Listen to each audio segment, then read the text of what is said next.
I know that they want to hit the streaming market and kind of create a Web3 streaming platform. I mean, we've talked about that. I think R2, you and I had a discussion about that at one point about what's preventing just like somebody like Twitch of just making a Web3 Twitch.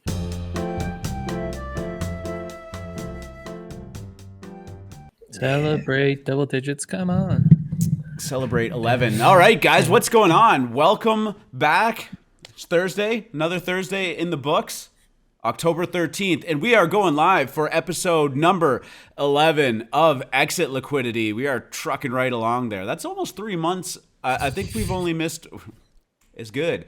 I think we've only missed one episode in the 3 months that we've been doing that, and that was a couple of weeks ago. But that's all right? Like these things they take time, and we want to make sure that they're of the utmost quality. So, whatever. On that note, I am your host R2 DGen, and I am joined with me as always by the DGens from Alpha Mint. We got Dirty Milk down there. I got Drip Cult that way. To my right, to my left. What's up, fam? I can't do that. It's always mirrored. It throws me off. Guys, how we doing? Doing well. How are you? I'm doing pretty good, man. Yeah. Like you know what? It's just I kind of have been a little bit tapped out with a lot of work with, doing stuff for Star Wolves and just life and whatnot. It was also Canadian Thanksgiving here this weekend, so a lot of family time. Ooh. I know, yeah. You guys always forget about that. Us, your neighbors to the north, we have Thanksgiving, I think, over a month earlier than you guys. Yours will be what, end of November? Yeah. Yeah. Is it the same? Like, yeah. Do you guys celebrate pumpkin pie and all that? Turkey? Yeah. Like everything is the same. I have confirmed this. We do turkey, stuffing, ham, sweet potatoes, mashed potatoes. Are you guys celebrating the same thing? I guess so. Maybe we just did stuff earlier here in the year. I don't know. I actually, it's always piqued my curiosity as to why there's a difference, but I've never actually gone down the rabbit hole of looking at why. So I guess I don't really care that much. But yeah, Thanksgiving, typically first weekend of October in Canada here. So, or second. Interesting. Yeah. I support it. It's also my birthday weekend, so that's something to be thankful for. I was very thankful for your birthday. Yeah, I did give a shout out. I'm like, my boy. I don't know why I pointed to the sky. You're not dead. Yeah. Do you view me in that that? Oh man, I don't know where we're going with this, but yeah, happy Thanksgiving to all my Canadian DGens. We'll get to you Americans next month, but yeah, I'm glad you guys have been doing well. What's been going on in NFTs, crypto? What are you looking at? What are you paying attention to? Have you been DGenning? Have you been buying, accumulating, anything like that? A little bit. I've been unloading a little bit. Buying some stuff, but kind of just selling some stuff that's creeping back up a little bit. Yeah, just finding a little bit of a volume spike and exiting. Yeah, definitely. We were talking about street machines in Alpha Mint, and it looked super interesting to me. So I spent a couple of days just like looking at it, following it, and researching it. And I actually did a big write up in the newsletter. And if you want to look that up, just go to exitliquidity.io and you can see the whole write up on it. It's kind of lengthy, actually. I kind of got way too into it. Yeah, you started typing some words for sure. Yeah. I picked a few up. I think my entry was like 0.15, 0.17, and then it shot up to above 0.3. So it's currently sitting at 0.27 right now. So not bad. I mean, if you picked a few up. Like the biggest thing with that one too is like they were going to go like with the Renga manual reveal style where they had like the black boxes and all that, and there's a whole gamification behind that. Again, I wrote too much on this, but that, and then today BV was minting another free mint from a pretty well-known artist from what I've seen, and it's sitting at 0.1 right now. So more supplies coming. I think the public's at like where did that go? I posted that in Alpha Mint. Well, it doesn't matter because this is a day delayed, but yeah, so that'll be cool. That's what I'm watching right now. But other than that, mostly just sideline, just hanging out, just chilling. Yeah, I mean, I've slowly been testing the waters and buying some longer term holds. I don't know if I mentioned this on last week's episode, but I kind of put my money where my mouth is and started to buy the 10 KTF, the high top kicks. Specifically, yeah. There was like you mentioned a really big disparity between what they were being listed at and what like the actual floor of like the high top kicks were. So like they're sitting around like 0.65, 0.7. But every once in a while, if you check, you'll see somebody listing them at like 0.45, which is not very high, right? Like, so there's a lot of opportunity there to start accumulating them, and got like worst case scenario is you could even quick flip it if you really wanted to try. It's not like the volume's huge on them, so that's not my play on this. But again, I mean, we were talking about what projects we think could have a moment, and I was just like, you know what, now's as good a time as any. It's not like I'm deploying all of my ETH into it or whatnot. The other thing that I had a hard time with this week was CloneX, right? Because I bought my one CloneX when it was like, I think 6.2 ETH or whatever, which was I think by far my biggest purchase ever. They ran up to almost 10 ETH. They were like at like 9.7. And I had that moment of like, do I take this or do I just stick with my gut and the reason why I bought them, which was the LeBron James news, and just keep holding them. I'm not really in the market to swing trade, right? Like there was that part of me that's like, I think it's going to cap out and sputter out here, and I could probably just re-enter, but like that's not the game that I play. So, yeah, I didn't know. What would your of play been? I mean, you guys sell more than I do, that's for sure. Every time I've done that, I've gotten burned. Every time I've sold, I've bought, sold, and then tried to re-enter. I just feel like I panic. I don't do well in those situations. The double dip rarely works out. From time to time it does. I mean, given that it ran up because of the animus. Yeah, they have like some storytelling thing going on now, right? Yeah, that announcement, I probably would have held it. I probably would still be holding it. Yeah. I mean, like I like Codas. I like animuses. Like they're cool. They look good. I think and CloneX delivers, so that's the thing, right? It's a project that is like just completely continued to deliver and do it well. So I was like, I guess I shouldn't really feel bad about this. I'm still in the green too. It's not like I have to panic sell at a loss. So yeah, I'm gonna hold steady on that one, and that's kind of where I've been at though. Yeah. Conviction. I mean, they still seem undervalued with their like the involvement of Nike, LeBron James hints. Yeah, I kind of agree with you, right? Like art's fantastic. We've seen lesser projects with next to no connections do much better than them, right? But at their peak though, didn't they get up to almost 30 ETH?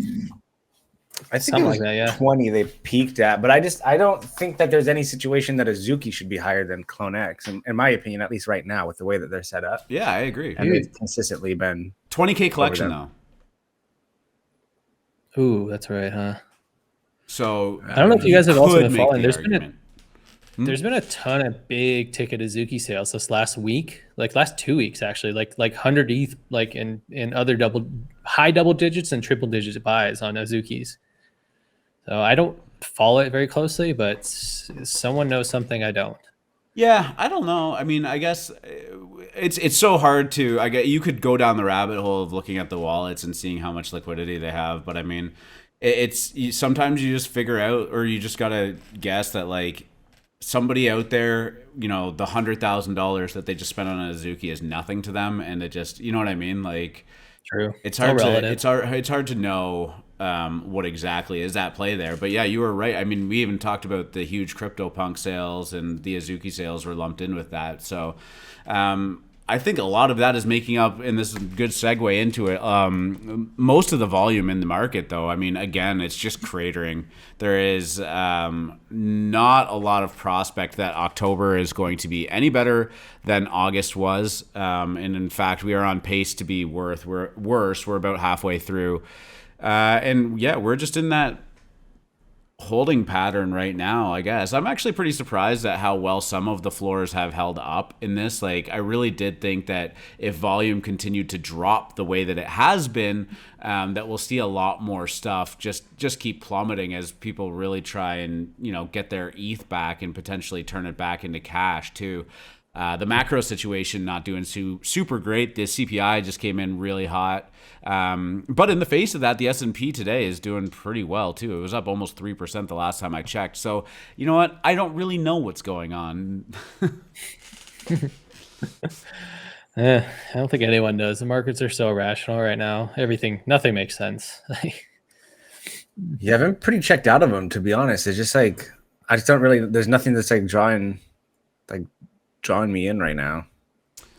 Yeah, I mean, I think the big one that everyone's excited for right now is Valhalla, right? And we are going to talk about that at some point. Is that the first thing up? We had the Bored Apes coming up first, right? Yeah. But we'll talk about Valhalla. I think that's like really there's that and Ether that I see people mention by V. Yeah. And there's one more, but I think Valhalla is the big one. KPR. Yeah. Yeah. It's They kind just opened up the application. We'll link it. It's kind of nice though. Like sometimes I wonder if that's the way that it almost should be. Like there's all of these mints still going on, and God, like you can see there's still dozens and dozens a day. Most of them are free, and most of them don't get off the ground. But it was almost ridiculous for a while there how many hyped projects there actually were, and it's just like, should we really be that excited about most of these, or are we just excited that it might be a flip and we can just do a quick trade and make some money? Again, nothing wrong with that, but like, what is the genuine excitement and hype behind a lot of these projects? Are they building something worth any long-term look, right? So I think we kind of got the answer to that one, though. I mean, most of those hype projects are pretty dead now. Yeah. Well, with the exception of Pixelmon, is apparently the unrugging of the century going on a little bit of a run. Comeback kid. Yeah, I mean, maybe we'll dig into that a little bit later, not on this show, but I mean, hey, if it comes back, it comes back. I hope it does for all of the people that are down real bad on that project, because 3 ETH mint price, and at the time like $3,500 ETH. You're 10 grand in the hole, or at least 9 grand in the hole right now after that little run. Down bad. It's a little bit. I forgot that's how much they minted for. That's just absurd. Yeah, I hope Valhalla doesn't pull something like that with the 3 ETH mint price. I don't think they will. I think that the big advantage that they have is that they already have venture money secured. True. Right? So it's not like they have to raise. It's always nice to get your hands on more money, but like it's not like they need to fund this super ambitious project with their mint price. So I think that they'll be all right, and I think they've kind of already set the standard for it. But again, we'll get into that in a second. Let's talk about the Bored Apes. SEC poking around again.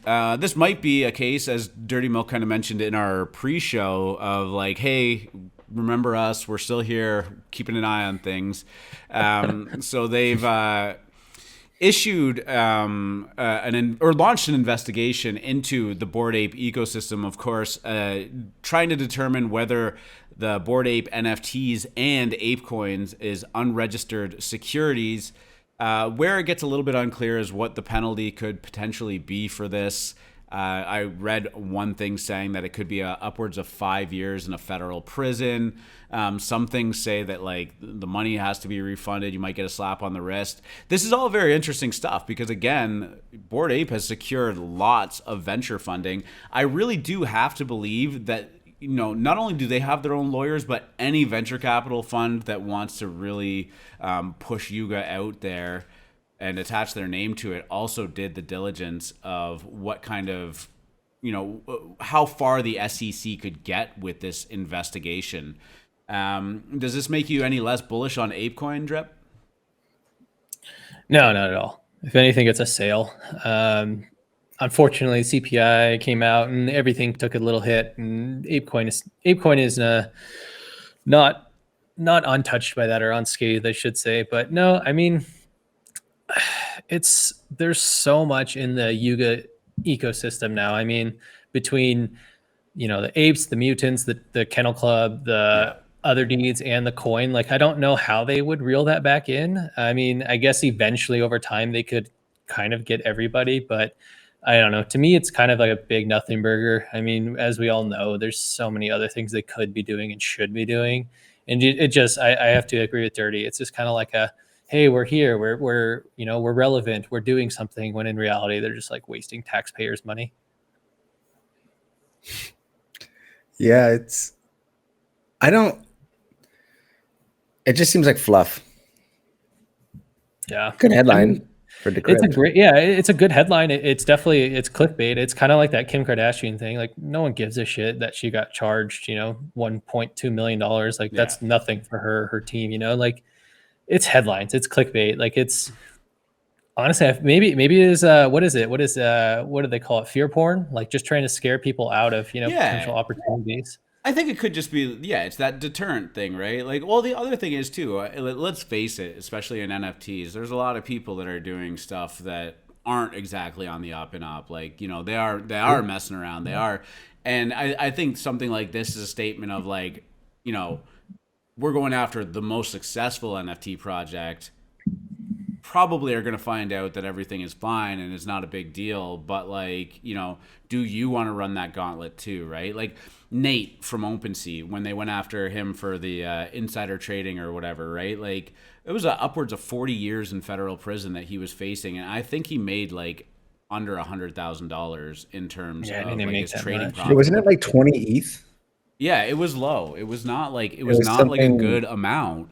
But it's something that if you just like actively traded, right? Like the work had been done. Sorry, Dirty, go ahead. No, you're good. I was just like going off that. Yeah, no, it was like it was work that had already been done. I mean, they had already acknowledged that it had happened. He'd been fired, so it was like one of those things of like, let's just put our foot down on this guy who, if 20 ETH is worth us going after, like, what do you think we're gonna do for 100 ETH or 200 ETH or 700 ETH or whatnot? One of the interesting things going back to Bored Apes, though, that I found, and I, without looking, and maybe Drip, you've already read this in the article, or Dirty, you already know this too. How much money do you think Yuga has raised off the sale of their NFTs? Of course, that being the Bored Ape Yacht Club, Mutant Ape Yacht Club, and the other side, of course, the Kennel Club was a free airdrop to holders. Any guesses? I mean, are you including royalties, or are you just talking about sales? No, I'm not even including royalties, and then that number gets really obscene. Oh yeah, I have no clue. I would say somewhere in the tens of millions, in the high tens of millions. I don't know. Okay, yeah, Dirty. I'd say high tens. High tens? Oh, yeah. Wait, is that including other D? Yeah. Oh, yeah, I'd probably go hundreds of millions then. Yeah. Sorry, I was thinking just apes. Yeah. Yeah, they are at just over $400 million brought in through NFT mints. Wow. And then they have NFT mints? Yeah. Just mints. Just mints. They have taken in 2.5% of $5 billion in volume. Yeah, dude, I think they can afford lawyers to fight anything the SEC throws at them. That's 25 mil per billion, so another 125 there. So half a they're billion. Fine.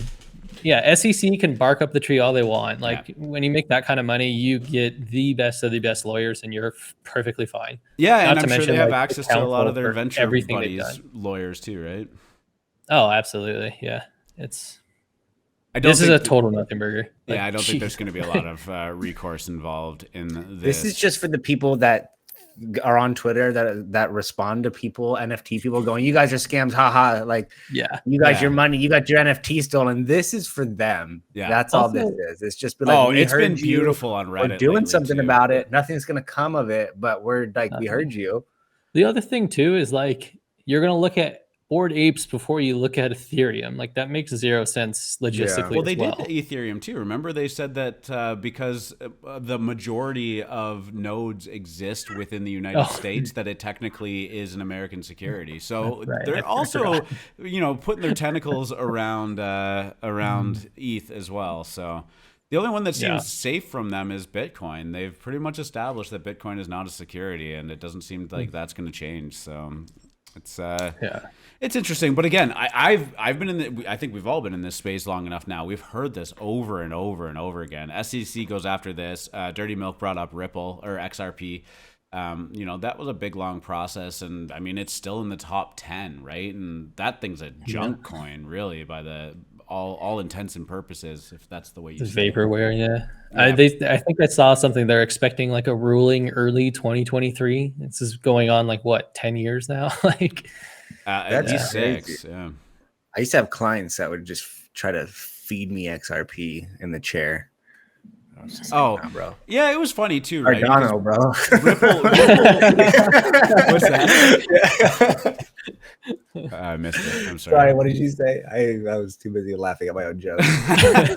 No, it was just like Ripple, the company, doesn't even use XRP in their transactions for like what they were building, right? Like it was weird. Like, and there was a point in time when in 2017 or 2018 when Ripple went on a huge run, and one of the founders of Ripple, like for a very brief period of time, became the richest person on earth just because he held such a large percentage of Ripple that Oh wow. yeah. Well, and that's the thing, right? Like he owned like 60% of the coins, and it was like, what is this? You know? That's safe. So, anyways, that's a big sidetrack here. Next thing we got going on, yeah, I guess we're gonna go into Valhalla now, right? Yeah, they just announced that you are going to be able to reserve a bunch of 500 pre-sale mints. Can you confirm the price of each one of them? You don't put a bid in, but you can commit to buying anywhere between 5 and 25 of these. Is that correct? Yeah, 0.25 each. You can minimum is 5 per bid, and maximum is 25. Yeah, that's interesting. I mean, I gotta believe that this 0.25 for the pre-sale is going to be somewhere around their actual mint price. No, you think that the... Well, I mean, dude, look at this. Like, well, let me refresh this. Let me see if it's updated or not. But like, I mean, 5,735 bids at 0.25. I unfortunately would not be surprised if it's go straight to an ETH, like for everyone else. I would be surprised if being able to lock up 25 at like a dramatically cheaper that's where I'm at. Mint price, just especially because they know they're going to mint out. I mean, there's no way that this thing doesn't mint out at whatever price they set it at. I would find it weird that like they just say like you can buy up to 25 of these at like a super cheap discount. Again, they already have the venture money, so like it's not like this raise is like super pivotal. Again, it's always nice to have extra cash, but they're probably trying to raise more money is what I'm thinking. What's that? I wouldn't be too shocked if they get a discount though, because like the other thing too, we kind of got into it before we kind of got the whole spiel out, but like it's so they have 500 units for pre-sale, but the catch is if you buy early, you have to lock them up for 3 months. You can't touch them for 3 or what is it? Right? The one thing. 3-month unlock period in which NFTs will equally vest or unlock monthly. So you might have to lock them up for a month at a time, but still like. That's a big risk. That aspect is the only aspect of that would make me think that they raised the price, because the concern on this would be people dumping if the mint price was higher. But if they're locked in and they can't dump on people who paid a higher mint price for a few months, that is like the one thing that is making me convinced that they might offer a higher mint price. But I also just don't think that they should. I hate the mindset of we can in this space that has like, I don't know, because that could just go so poorly. Like I think one thing that they're not going to realize is a lot of the FOMO is happening right now. Yep. That probably won't happen on secondary like they would anticipate, because a lot of people who aren't getting, it's like if you lose a mint that you're trying to mint, it's one thing. That's where the FOMO happens. But if you don't just get approved for something, you're not going to try to attempt to mint it. And you're definitely going to be less interested on secondary, in my opinion. I think they're going to do extremely well on secondary, but I just think they need to be careful, because a lot of the FOMO is happening right now, in my opinion. No, it's a great point, honestly. Sometimes, do you ever just think like, why can't you just go through with a normal mint process? Like every time these projects get creative with stuff, I don't even know like the reasoning. So they're going to be handpicking who actually gets approved for these, or at least that's what's implied. Maybe they want to get them in the hands of people that are going to be, shouting them out a lot on Twitter, keeping the ball rolling. I don't know.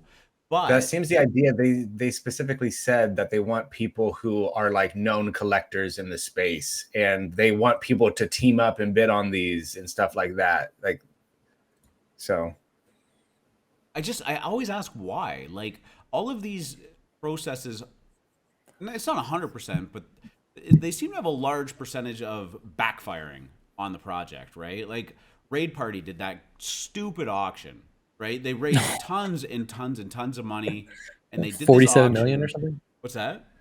Didn't they raise like 47 million or something like that? Yeah, it was an obscene amount of money, and an obscene amount of money that people put, including myself. I didn't actually win in the auction.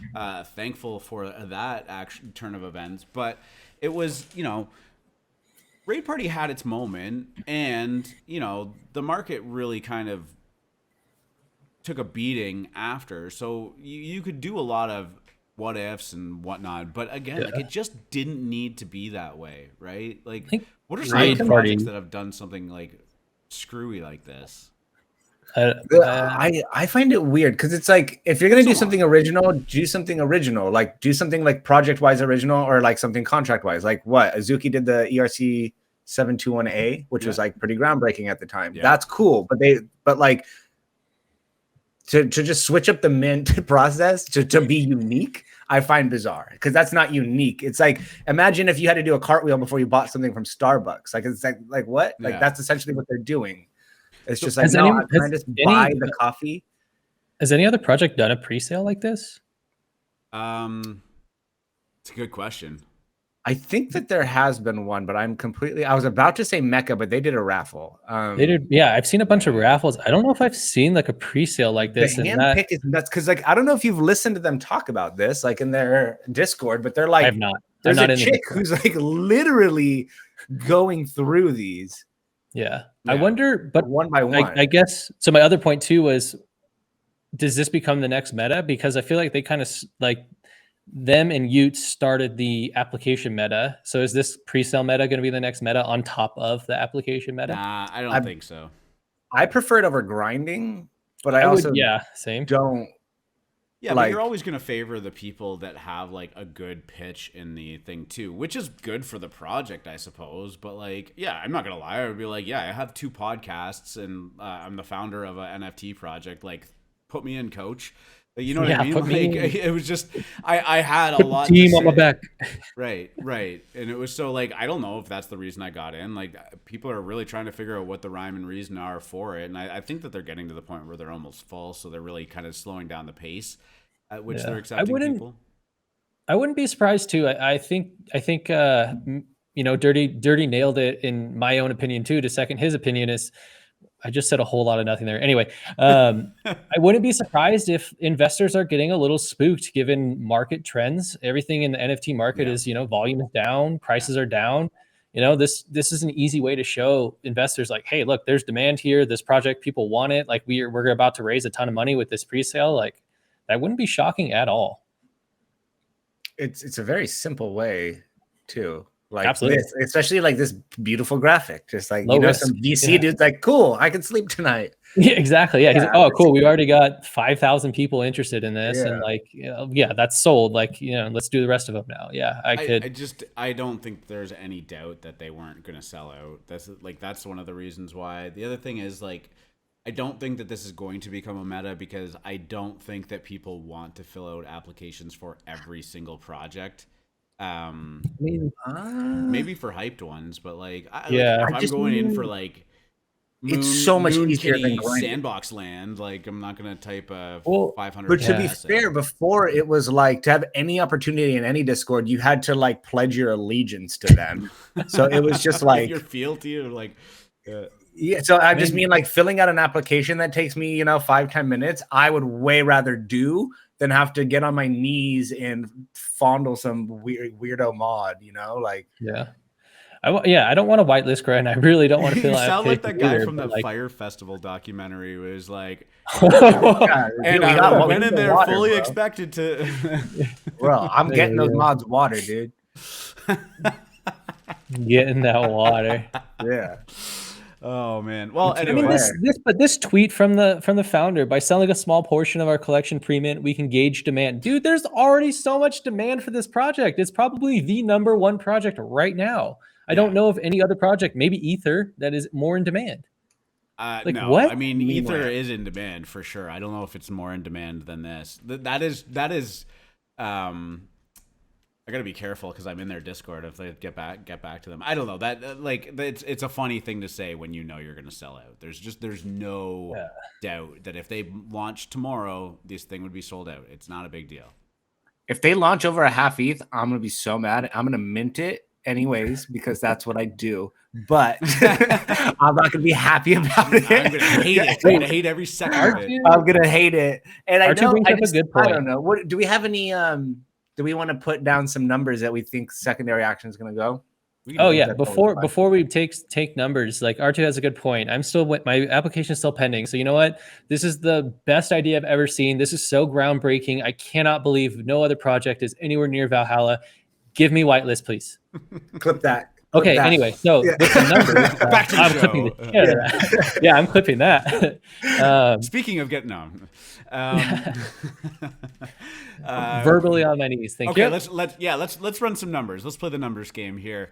Okay, let's first question. What do we think that are the average Joes mint at? Now, also keep in mind that in their Discord there is that one role where it is a free mint for the people that get them. Was that like legendary status or something? Is it free or discounted?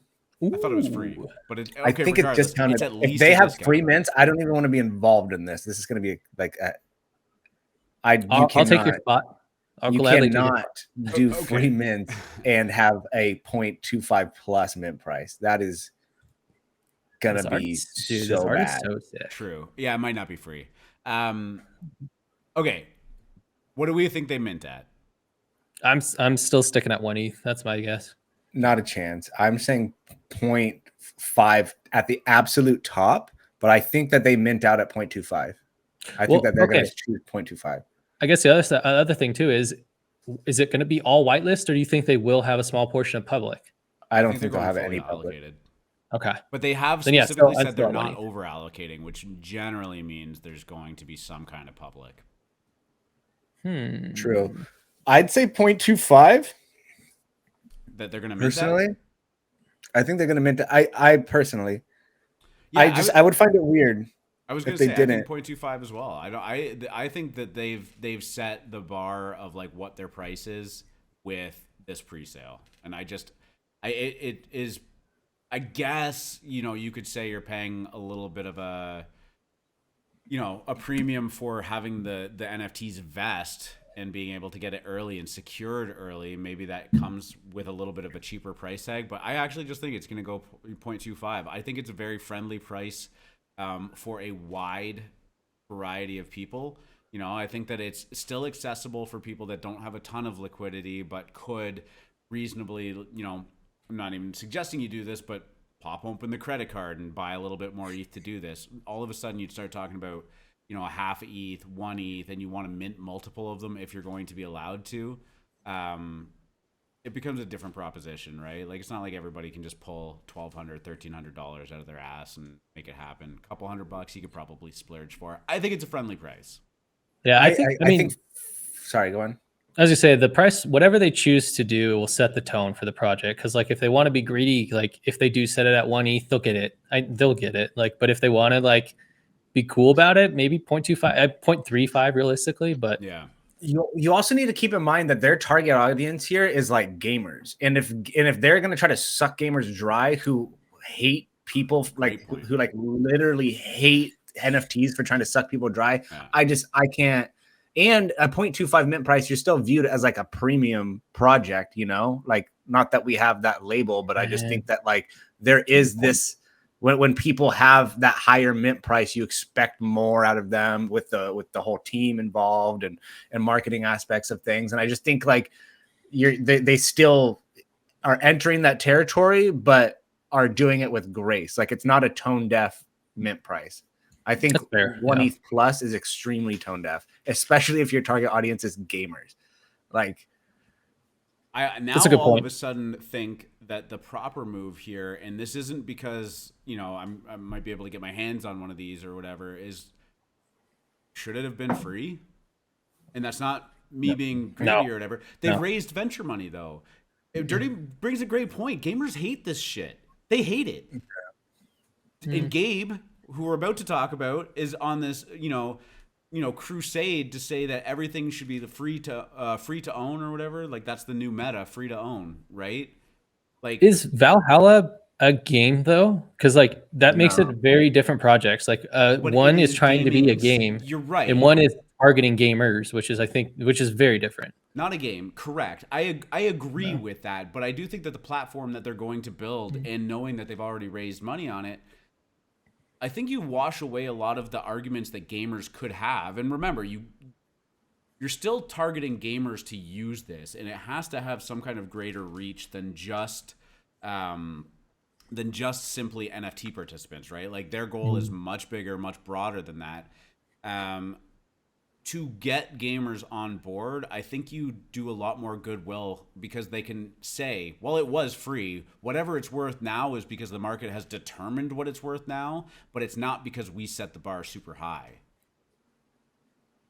Yeah. I wonder if they're trying to like do the whole 100 Thieves route, like trying to be like that, like trying to be like the culture, like, cause I mean, like they're in their profile, gaming and culture. Like, I wonder if they're trying to like be that kind of brand versus like, you know, like a gamer NFT, like the NFT version of that brand versus like being a gaming NFT. I think gamers. Yeah, I mean, 100 Thieves is a freaking clothing company. If you Yeah, like really yeah, no, look they at it, but where like they that profit off of gaming culture is that's but exactly they- yeah, and I could see this being the same, not necessarily like trying to like, you know, I don't know much about 100 Thieves other than they're like a gaming clothing brand. Like their niche is gaming, so I could see them trying to be the same thing. Well, they are an esports company. Like they have a bunch of esports teams, but what they do, but a lot of people like the way that they made most of their money out the gates was hyped merch drops with limited supply, and then that like really put them on the We're map. talking about 100 Thieves here. 100 Thieves, Yeah, and now take 100 Thieves instead of merch, make it NFTs. Yeah. That's what I'm saying. And on top of that, these like the purchasers of these NFTs aren't going to be their target audience for the platform, in my opinion. Right. So I'm still a little bit not sure like exactly what their goal is. I know that they want to hit the streaming market and kind of create a Web3 streaming platform, but I mean, we've talked about that. I think you and I had a discussion about that at one point about what's preventing just like somebody like Twitch of just making a Web3 Twitch. Yeah, I mean, well, I mean, I think at this point they've correctly identified that people are not overly fond of Twitch anymore. We've seen some people try and take them on with like Mixer, but that was done by Microsoft, and it was like, you know, what is the incentive to go from a company owned by Amazon to a company owned by Microsoft, right? Like, and I'm not saying that everything has to be stick it to the man and these big companies shouldn't have our attention or our money, but after the TwitchCon thing and what is their name? Adriana Chechik, you know, broke her back just due to like spinal fusion surgery and like, she jumped off like a 3-foot platform into a foam pit, but they like only had like a thin layer of foam on the concrete ground. She jumped down butt first and broke her back in 2 places. And like her life is never going to be the same. Never going to be the same. And you know, another strike against people just not liking Twitch, as if they already had enough unfavorable views towards it. Now it's just things like that, right? So it's one of those things that like I do think that if they can execute this well and build a streaming platform that integrates crypto, that integrates NFTs into the fan experience, which there's always a demand for. We see that on Twitch. Subscriptions are huge. People buy emojis. People buy stuff on that. Now, like, imagine being able to just get a POAP because you tuned into someone's 100th straight stream. Or be able to, like, you know, change your avatar into like a shroud, like a hat or something like that, right? Like, I do think that this is a very cool way that people can show their support and support them financially, which people are really willing to do for streamers. They really are. They spend lots of money to support their favorite people watching it. And I do think that this just takes it a step further. And if they're just going to sit on top of a small percentage of every transaction or every dollar that flows through the platform, they're going to do great too. Did we just all make our way back to creator coins? That moment when you realize it was BitClout I was like, all wait, along. this all sounds so familiar. It's gonna be like powered by DSO. Yeah, could you imagine? This is a surprise turn of events. This mints on the DSO chain. Nader, man. Yeah. Soon we'll just see like low budget Nader tweets in all these projects. Pulls off the mask and it's just Nader. Yeah. So funny. This is extremely well timed though, because Twitch is so hated right now. Like they just dropped their fees, like how much you make, which is nuts. Like you could only make so much money on Twitch before they take their they give you less in fees. And YouTube is loving this because YouTube's had to change nothing. Yeah. YouTube's but yeah, they did not, that, like, and then they terrible in their banned splits gambling, anyways. which is probably not the worst thing in the world, but Yeah, this is extremely well timed. I'm just I'm very curious how this goes. Well, definitely won't be our last conversation about Valhalla. We mentioned Gabe and DigiDaigaku. We're going to finish off with this. This will be a short one. Super Bowl commercial. Last year, or I guess, sorry, I should say earlier this year, February of this year, I think we were all on this hype train that like this was going to be our moment. NFTs were going to burst onto the mainstream in a huge way, especially with the halftime show. Eminem, Snoop Dogg, Dr. Dre, 50 Cent wasn't announced in the lineup, but there was another one. There were a couple more. Oh, Kendrick Lamar and Mary J. Blige, right? Huge. And we were all like, well, they're all ape holders. They all like MoonPay and all of this stuff. There are all these things that like Yugo was probably going to do commercials during it. Like I was on the AM show like every day being like, this is our time, boys. Like we're going to ride this ship into the, and it was nothing. Nothing happened. Not Fortune favors I the think there was brave. a Nouns glasses made a Bud Light commercial, which like anybody that's not in NFTs has no idea what that was. Forgot about that. Yeah, like it was a nod to NFTs, and that's great. But it wasn't like all of a sudden people were like, "Oh, I gotta go check out Nouns." Like nobody had any clue what that was, right? But we can now say it is October. We know that there's going to be an NFT based commercial in the Super Bowl, and it is that thereof of DigiDaigaku. Of course, they are building a free to own mobile game, and this is from a company and an individual in Gabrielle Layden who has an incredible track record at making very, very popular mobile games. He just like Frenchified his name instead of saying Gabriel. You're like Gabrielle. Did I? Oh, that's the Canadian in me. I picked up on that too. That's funny, but I just figured that was I was like pronounced. Gabrielle Layden, eh? I still call him Gabby. Also, how do we think this commercial goes? I hope it's just him in the suit, and like that's it. Yeah, I hope Like, it's he's just like "What's up, I'm literally Gabby." him in the suit, and they just like he's just standing there, and they like close in on him, and then all of a sudden, like that's got to be it. And he I just think whispers, I think "Free they to should own." remake the. I think they should remake the Matt Damon "Fortune Favors the Bold" commercial. Yeah. Oh, with the bold. DigiDaigaku. Or it's just him trying to pronounce DigiDaigaku. It's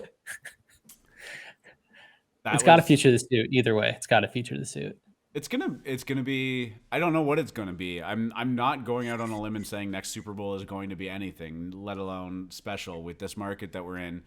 I don't know that we're going to get out of this market by then, but he's building a mobile game, and if you listen to his interviews and stuff like that, he's talking about like the fact that anyone's going to be able to play these games, and hey, if you want to extract some value out of the assets that you are owning for free, you will be able to jump onto the Ethereum chain and throw it up there. So yeah, This will be his bullish about one. ETH. Listen to this guy talk about DigiDaigaku.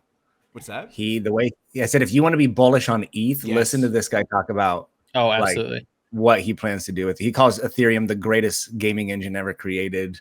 Like all this stuff. He said he wants to onboard 1 billion people to ETH through mobile gaming, right? And it's an interesting dynamic, right? Of like, we always say like, how are people going to get into NFTs?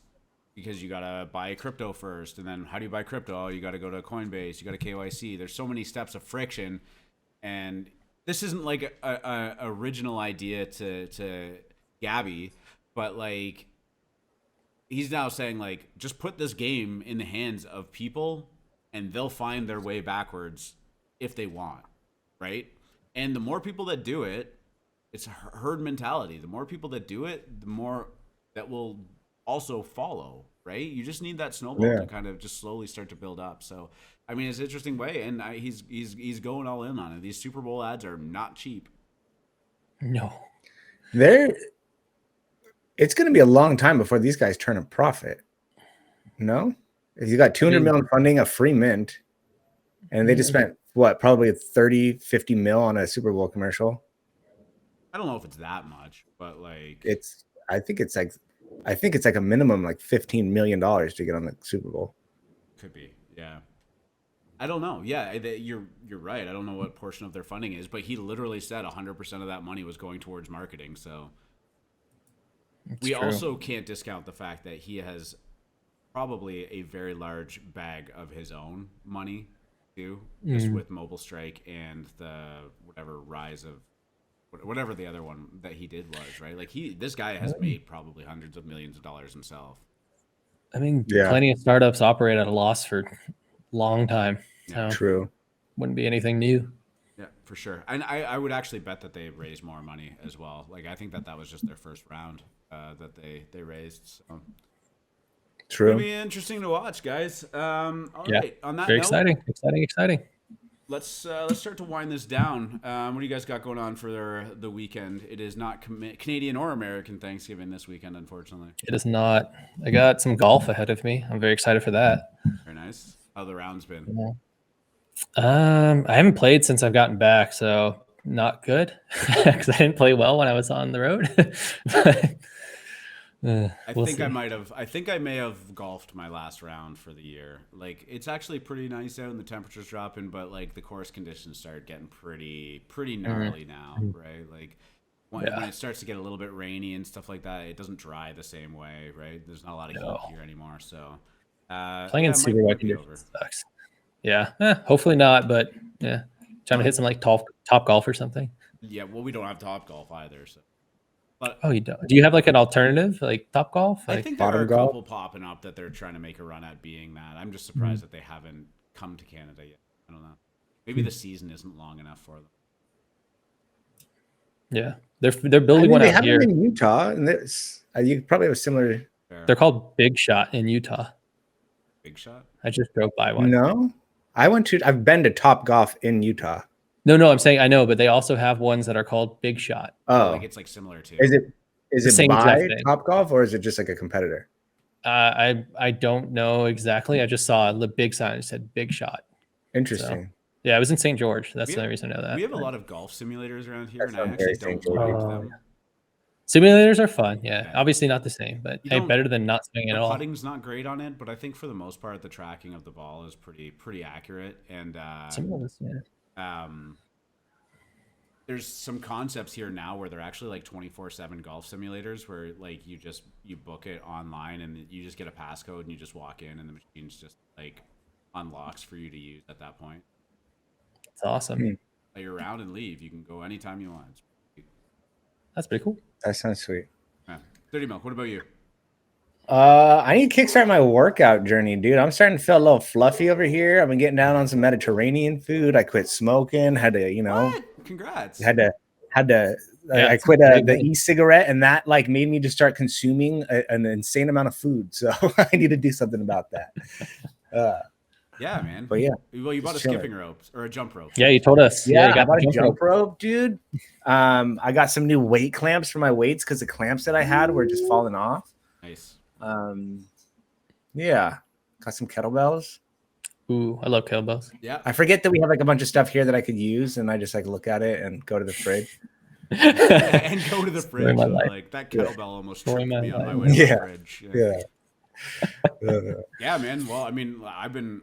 You know what? It's weird. Like, I didn't think that I would enjoy running as much as I have, but like I feel like starting to hit my stride, no pun intended, on actually finding some enjoyment out of it and actually feeling like regret if I don't get the days in that I need to. Dude, you should look into some of those move to earn projects like Step In and what was the other one? I don't know. Can't remember. You can get those. You buy the shoes and then you essentially just like earn coins by literally walking or running. Exactly what you're doing. Maybe that's Maybe it's probably time to buy it now. I think they're pretty low. So. It's possible. I haven't looked at it in a minute. Who's gonna make Eaton? And they just pay I always liked the new meta when it was like, play to own and move to own, and then with this market, the next meta is just going to be work to own or a work to earn. Work to earn. We created jobs again. You earn these tokens that show up in your bank account every 2 weeks for working at McDonald's, right? That's so funny.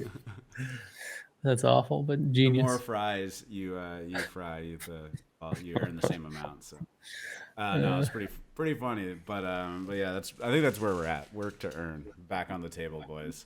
Work to Back earn. on the table. New meta. Yeah, exactly. Getting a job. Who would have thought? Yeah. Well, we'll just keep doing this podcast and hope that the people like Valhalla and YouTube that we shouted out for doing a great job want to The give best. us a little bit of a bump. The best. Best team ever. Really. Best And, team like, ever. McDonald's. I'm about to go eat a quarter pounder meal at McDonald's. Coca-Cola. Nice, fresh, refreshing Coca-Cola. Big Mac. Big Mac. We're not I don't know getting paid anything for else any on of the this. I'm done. All right, guys, let's wrap her up. Always appreciate hanging out with you guys on these Thursday afternoons. Again, shameless self-promotion, but go check out exitliquidity.io. They just keep getting better and better. Long write-up on Street Machine. Yeah, I wanted to say Street Fighter, Street Machine. In the last weeks, but yeah, I appreciate all the work that you two do for the show, the newsletter, Alpha Mint, all that great stuff. We're gonna wrap it up, but we'll see you next Thursday, same time. Well, I guess this episode airs on Friday, so we'll see you next Friday. Peace. Next Friday. Later, fam. See you guys.